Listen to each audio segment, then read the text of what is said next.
आज मेरे लिए ना बहुत खुशी का दिन है क्योंकि पिछले 3 दिन की लगातार एफर्ट से हमने तकरीबन कोई 200 के करीब बड़े दरख्त और लगभग 400 के करीब फलदार और सायादार छोटे दरख्तों को ग्रीन बेल्ट और रोड साइड से निकाल के हमने पार्क्स में शिफ्ट किया। वजह यह बनी कि अडयाला रोड के ऊपर एक ओवरहेड प्लान हो चुका है और उसकी वजह से जो उसकी साइड की दीवारें और ग्रीन बेल्ट ख़त्म हो रही हैं। अस्करी की जो मैनेजमेंट है, अस्करी 7 की, उन्होंने हमसे रब्ता किया और कहा जी कि आप हमें हेल्प करें, हम इन दरख्तों को रीलोकेट करना चाहते हैं और सेव द ट्रीज़ की खिदमत हासिल करना चाहते हैं। तो यहाँ पर भी और दूसरी जगह पे भी जो कि एयरपोर्ट रोड के करीब है, इन दोनों जगहों से हमने लगभग 200 बड़े दरख्त और तकरीबन 300 से 400 छोटे दरख्तों को शिफ्ट किया है, क्योंकि एक दरख्त बचाना जो है एक ज़िंदगी बचाने के बराबर है।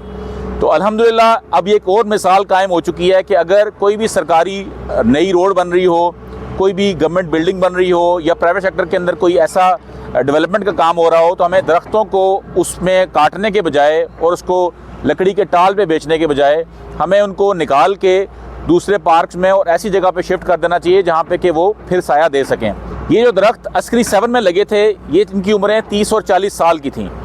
अगर हम एक दरख्त को बचाते हैं तो एक ज़िंदगी को बचाते हैं। तो इस नीयत से आप सब लोग भी अपने अपने इलाकों में जहाँ पे भी रोड का काम हो रहा हो, जहाँ कंस्ट्रक्शन हो रही हो, तो ज़रूर ये इनिशिएटिव लें, लोगों को जाके कन्विंस करें, डेवलपर को कन्विंस करें और उसके SOP में डलवाएं कि वो इन दरख्तों को काटने के बजाय या तो उनको रीलोकेट करे और अगर उनको वहीं पे बचा सकता है तो बचाए। दरख्त बचाएं, सेव द ट्रीज़।